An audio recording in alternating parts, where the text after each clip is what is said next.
Terrorism and the whole question, what is terrorism, will arise tonight in Texas as two sides gear up for one of the biggest military trials in decades.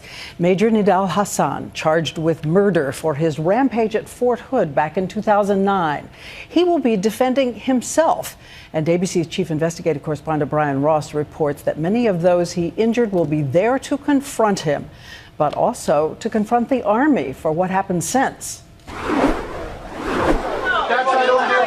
For the victims who will be called to testify, the trial means reliving the horror of what happened that day at Fort Hood. Seen in this footage, obtained by ABC News, taken moments after the shooting stopped.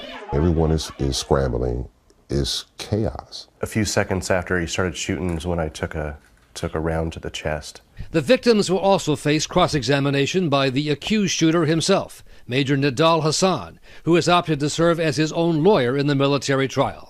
But even more upsetting to the victims, and what has led many of them to file this lawsuit, is the decision by the Army to deny the injured and dead soldiers a Purple Heart, treating the Fort Hood shooting as not terrorism, but simply workplace violence. Recently retired Staff Sergeant Sean Manning, who will testify and still has bullets lodged in his body, says that means lower priority veterans' medical care and a loss of tens of thousands of dollars in benefits. Basically, they're treating us like, I was downtown and got hit by a car. The accused shooter, a U.S. Army Major Nidal Hasan, identified in this photo by three of the victims, allegedly shouted Allah Akbar as he shot. He had over 177 rounds still left on his person. The Secretary of the Army says no victims have received substandard care, and treating the attack as terrorism could affect the trial of Major Hasan. So to declare that soldier a foreign terrorist would have a potentially profound effect